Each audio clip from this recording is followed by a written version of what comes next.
இன்றைக்கி நாங்கள் மாங்காய் தாங்க பறிக்க போகிறோம். மாங்காய் பறிக்கிறதுக்காக தான் அந்த கள்ளக்கொடி எல்லாத்தையும் மரத்தை சுற்றி கொஞ்சம் பரவலாக போட்டுட்ருக்கோம். ஏன்னா பறித்து போடும்போது கீழே விழுந்து அடிப்படும், அடிப்பட்டால் அழுகிடும், நல்லா இருக்காது அப்படின்னு சொல்லிட்டு கள்ளக்கொடி எல்லாத்தையும் எடுத்து தாத்தா சுற்றிலும் போட்டுட்ருக்காரு பாருங்க.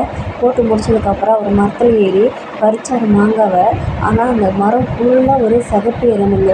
அதனால் அவரால் பறிக்க முடியல, ஃபுல்லாக கடிச்சிருச்சு. ஒருவேளை அவர் மேலே சாம்பல் பூசிக்கிட்டு ஏறியிருந்தால் அந்த எறும்பு அவரை கடிச்சிருக்காது. சாம்பல் பூசாமல் அவர் அப்படியே ஏறியிருந்தாலும் ஃபுல்லாக கடிச்சிருச்சு. அதனால் என்ன பண்ணிட்டாருன்னா, ஒரு கிளைய நின்று ஒரு ஆட்டினார். கிளைய வந்து நல்லா ஆட்டும், ஒரு செகண்டில் நிறைய மாங்காய் விழுந்துருச்சு.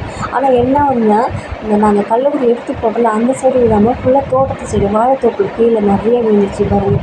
நல்லா விழுந்த வேகத்தில் அடிபட்டுருச்சு. அடிபட்டு கொஞ்சம் ஈரல்லாம் ஊட்டிக்கிச்சு. ஒரு சில மாங்காய் உடஞ்சிடுச்சு. அதுவும் இல்லாமல் நிறைய மாங்காய் பார்த்திங்கன்னா கிளி குருவியெல்லாம் கொத்தி டெய்லியும் ஒரு 5 மாங்காய் 6 மாங்காய் கீழே விழுந்து கிடக்கும். பறிக்கிறதுக்கு ஆளும் இல்லை, மரமும் ஏற தெரியாது. மரம் வந்து பயங்கர ஹைட்டாக இருக்கிறதால இப்படி ஆயிடுச்சு பாருங்கள். கிளியெல்லாம் கொத்தி வச்சுருக்கு பாருங்கள். இந்த மாங்காய் பார்த்திங்கன்னா பயங்கர பெருசாக வரும். ஆனால் இந்த தடவை என்னென்னு தெரியல, இந்த சின்ன சைஸ்லேயே கொஞ்சம் பழுத்துருச்சு. இந்த மாங்காய் பார்த்திங்கன்னா எங்கள் அப்பா பெங்களூர் வண்டி ஓட்டிகிட்டு இருக்கும்போது அப்போ வாங்கிட்டு வருவார். அந்த மாங்காய் சாப்பிட்டு நாங்கள் கொட்டை போட்டோம். அந்த கொட்டையிலேருந்து முளைஞ்சி வந்தது அந்த செடி. இந்த வருஷம் பயங்கர மாங்காய். எப்பயுமே மாங்காய் அதிகமாக வைக்காது. இந்த வருஷம் செம்ம மாங்காய் பாருங்கள், எவ்வளோ மாங்காய் கொட்டிக்கிட்டு. ஆனால் கள்ளக்குடிங்க நாங்கள் போட்டதும் அந்த கள்ளக்குடியில் ஒரு 4 மாங்காய் தாங்க விழுந்துச்சு. அடிப்படாமல் விழுந்துச்சு அந்த 4 மாங்காய் மட்டும்தான்.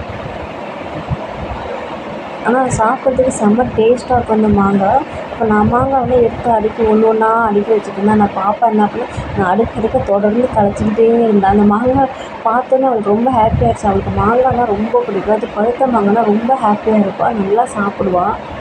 எவ்வளோ மாங்காய் வந்துச்சு பாருங்க. இன்னும் மற்ற நிறைய மாங்காய் இருக்குது. ஆனால் நாங்கள் வந்து கேட்டாங்க அப்படின்றதுக்காக பக்கத்தில் கொஞ்சம் கேட்டிருந்தாங்க, அவங்களுக்காக மட்டும்தான் நாங்கள் இந்த மாங்காய் பறித்தோம். இல்லை நாங்கள் பறிக்கிற ஐடியாவே கிடையாது பாருங்கள். விரிசல் விட்டுருச்சு பாருங்கள் எவ்வளோ மாங்காய். கிலோ நாங்கள் வந்து 15 ரூபா அப்படின்னு சொல்லி கொடுக்குறோம். வெளியில் வந்து 20 ரூபான்னு விற்கிறாங்க. ஆனால் நாங்கள் 15 ரூபா தான் அப்படின்னு சொல்லி கொடுக்குறோம். இந்த வீடியோ பிடிச்சிருந்தா ஷேர் பண்ணுங்கள், லைக் பண்ணுங்கள், சப்ஸ்கிரைப் பண்ணுங்கள், சப்போர்ட் பண்ணுங்கள். பாருங்கள் கிளி கொத்தி ஒரு சில இடத்துலலாம் ஒரு மாதிரி அழுகி போகிற மாதிரி கருப்பாகிடுச்சு பாருங்கள். இந்த மாங்காய் சாப்பிட்றதுக்கு சூப்பராக இருக்கும். புளிப்புத்தன்மை இருக்காது, டேஸ்ட்டும் நல்லாயிருக்கும். பயங்கர பெருசாக வரும் இந்த மாங்காய். பாருங்கள் எப்படி களைச்சி விட்டுட்ருக்கான்னு பாருங்கள். நான் அடிக்கடிக்கே வச்சேன், ஆனால் அவள் களைச்சி விட்டுட்டே இருந்தாள். பார்க்குறதுக்கு ரொம்ப க்யூட்டாகவும் இருந்தது, சூப்பராகவும் இருந்தது பாப்பா விளையாடுறதை பார்த்துட்டு. அவ்வளோதான், பாய்.